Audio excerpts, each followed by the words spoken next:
welcome. How many of you are families that are wannabes? They want to be doing some innovative, creative, customized housing? And how many of you are thinking about it? It's a maybe, you're drawn to it, but you want to hear today about what it is. Just a few. And some of you, I assume, are here because that is a big part of who you are and what you do, and that is helping people make, create, imagine better in terms of where their son or daughter will live or where you'll live as you come into your adulthood. How many of you are here because you support people to do this? So I've been an independent facilitator coming on 22 years. Before that, I was a friend helping families that I was walking with take up new paths, reimagine their lives and the lives of their sons and daughters. So I guess you could say I've been writing, thinking, and being alongside people as they change now for 27 years. And so when I was asked to think about or talk about, so have you done anything related to housing, I would say, you want to bet I have, because once you've been with families for a while, and sometimes right from the very get-go, families say, and then there's this big ugly thing in the closet called where will he live, and what will he do, and who will be with him when I'm gone? Who will be his team? Who will be aligned with him, allied with him? Who will be his team when I'm not there as his mother and his father's no longer here? So I call that legacy planning, or planning for the when and where after you're gone. And clearly housing is what I would consider legacy planning. And 4 years ago, the ministry came to us as an organization, we've been around since 2000, and said, we'd like to pilot and demonstrate that independent facilitation helps people take the next step. It's change-oriented, action-oriented. You'll be there and help people think through whatever that next step is. And we stepped into that knowing full well that when people make a commitment to change, it's very often, I'm going to check you out. I'm going to check out, are you and how are you committed to us, our family, and what it's going to take for us to be bold enough and brash enough to change. So when we first meet people, we talk about our role as independent facilitators is help you to take up your adult life. And clearly, we'll help you think and clarify what's working right now in your life that's rich and juicy and gives you a great amount of pleasure? What is it you're doing right now that's aligned with your passions? And what's happening in your life right now that's just not working? The kind of thing that stymies you, makes you feel dependent and only dependent, and blocks any opportunity for you to contribute. And so we begin with making a commitment to people to help them with their itty-bitty next steps, whatever that might be, help them clarify it, imagine it, and take it up. Take up change, whatever that might be. And so we talk about itty-bitty change, as in how about tomorrow, and then we talk about long-range plan, the big stuff. And of course, housing fits under the big stuff. And sometimes people say, you know, I said I'd agreed to talk to you guys and figure stuff out, but you gotta know, A1 priority, pressing need tomorrow is housing. So some people come very clear, they've been clear for a very long time, and they have an idea of what it might take for them as a family to envision and make happen a different way of life for their sons, with their sons and daughters, to create a home of one's own. And so sometimes we're working on a whole bunch of other things before we get to housing, and sometimes we start right there. And so I would say that in telling you about the kinds of innovative things we've helped families imagine and take steps on and actually manifest, People have, of course, purchased and renovated houses, condos. They've invited and been successfully able to retain and find life sharers, home sharers, supportive roommates, roommates of all kinds, and have taken up co-housing, intentional communities, have found their way into supportive context within cooperative housing arrangements. So instead of going into what that looks like and how that looked for many, many people, I think I personally and within our organization have gotten funding resources for over 18 people and their families to do this. But what I believe to be the most critical factors to success is what I was asked to speak about today. So I'm going to give you 9 of what I think are the 9 most critical factors in being successful in undertaking the imagination of having your son or daughter or having your life changed by living somewhere other than your family home. And the very first thing would be the importance, the critical significance of the centrality of the individual's voice in fostering and building the imagination. Because many times I've been brought in midway into a plan, and families are busy at it. In fact, they are believing that it's so complex they couldn't possibly figure out how they might involve their son or daughter in this large, complex planning activity. And so the person's will is not engaged, and when someone's will is not engaged, things move quickly, and at the end of the day, they have told me, we got the place, we got the partners, we got the money, but he's not leaving home. And, or we got it arranged, we moved quickly and swiftly, we got partners, and we picked a roommate, and they don't like each other. In fact, they can't stand each other. And partly because of what I would call the panic of feeling suddenly it's not okay to be in my family's home. And so, you know, people are protected and held so closely and supported day by day, moment by moment at times, and then comes a vision that you're okay, you can be independent. How about so independent that you can live away from us? And the imagination takes a, you know, the individual's view of that is, takes some time. And it takes time because that's a whole new picture of my future. So people need to have their appetite whetted. They need to be able to picture this. They need to be part of the imagining what would work best or what would they love the most. And people often have pretty easy criteria. I can do this. I'd kind of like to have a pad like my brother did, but it would have to have 2 dogs and turtles, or people have deal breaker parts of the imagination as they start to come into the idea, and yet it needs to be a concrete imagination. And I think what I've noticed over time is the poverty of imagination of what that might look like. When families first start talking about housing, they may have only been exposed to 1 or 2 models. They know of a lady, she spoke once, or they know of a friend of a friend's family that went and did this, and they begin to get stuck or fixed on one particular model.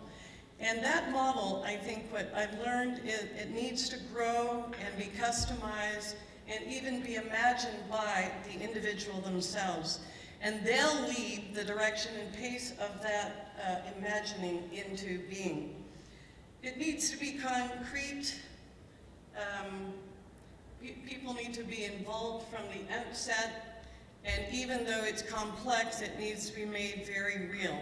And so one of the things that we do is to take people out to visit others who have found a way into their creating a home of one's own, so that they have something to picture concretely oh yeah, this is your place, you turn the TV on, you turn the TV off, you're in charge of your meals, and it becomes concrete. So people need help imagining it and going slowly and going coherently. And some of the other points talk about what does it take to be coherent when you're thinking about housing. And so to summarize that, I would say, whose imagination is this anyways? Whose necessity is this anyways? Whose needs are being met through this pretty transformational change? Of all the changes I've helped people through, and sometimes getting married, and courtship, dating, courtship, marriage is as resounding a change as anything else, but certainly moving from your family's home for the first time, or maybe the third time. Because one thing to remember in housing is that sometimes we plan as if this will be the one and only, the once in a lifetime place. This transition from family home to the first home will be it. And that puts a whole lot of pressure on partners, the individuals entering the space and trying to create a home in that space. So whose imagination is it anyways? Whose needs is it serving anyways?